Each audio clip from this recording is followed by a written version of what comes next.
இங்க காமெடியான தருணம் இதுல என்ன நடக்க போகுது? ஐயோ என்னங்க நீங்க புள்ளியாடி வளர்த்து வச்சிருக்க.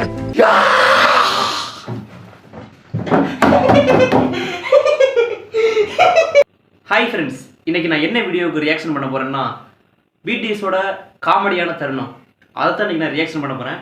வாங்க அது எப்படி இருக்கு, நல்லா இருக்கா இல்லையான்னு பார்ப்போம். அப்படி நல்லா இல்லாட்டி அந்த 7 பேர்ல ஒவ்வொருத்தனையா டும் டும் டும் டும் டும் அப்படின்னு சுட்டு தள்ளிடுவேன். எதுல? அன்பால சுட்டு தள்ளிடுவேன் அவங்கள. ஏன்னா நான் அவங்களோட பெரிய ரசிகன் ஆகிட்டேன்.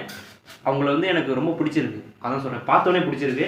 அவனை பிடிச்சதுனால நான் ஒரு கே அப்படின்னு நினச்சிடாதீங்க. ஏன்னா நான் கே கிடையாது, நான் வந்து ஒரு ஆம்பளை. அவங்கள வந்து நான் ரசிக்கிறேன்.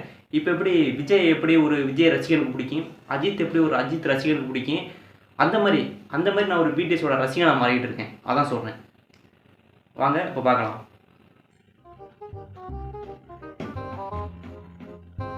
ஓகே, எனக்கு ஒரு டவுட்டு.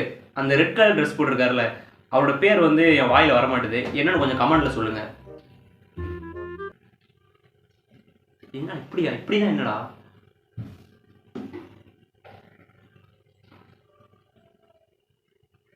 இவங்க இப்படி கலர் கலராக ட்ரெஸ் போடுறதுனால தான் எல்லா பொண்ணுங்களுக்கும் பிடிக்குதுன்னு நான் நினைக்கிறேன். நம்மளும் இதே மாதிரி கலர் கலர் ட்ரெஸ் போட வேண்டியதுதான்.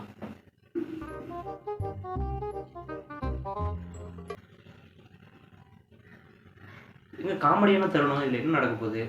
கீழே எதுவும் விழுந்துருவாரா?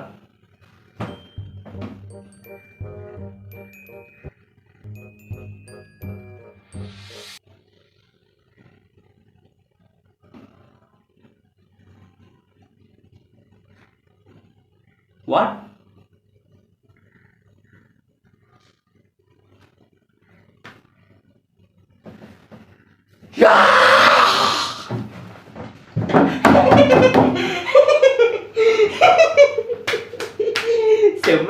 செம்ம காமெடி.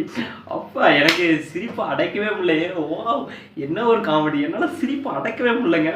சிரிச்சுக்கிட்டே இருக்கணும் போல இருக்கு. தொடர்ந்து என்னை விட்டா ஒரு எப்படி பார்த்தாலும் ஒரு மாசமா சிரிச்சுக்கிட்டே இருக்க முடியல. அவ்வளோ பெரிய காமெடியில் இது. அப்பா என்ன ஒரு காமெடி! Fuck you! இல்லடா, இதெல்லாம் ஒரு காமெடி மேராடா, இதெல்லாம் ஒரு காமெடி மேரி எடுத்து போடுங்க. அறிவு இருக்காடா உங்களுக்கு? விட்டா போயிடும். அறிவு இருக்காடா அப்படின்னு கேட்குறேன். நான் வந்து பிடிஎஸ் திட்டலை, ஏன்னா நான் பிடிஎஸோட ரசிகன். இது எடிட் பண்ணவங்களை திட்டினேன்.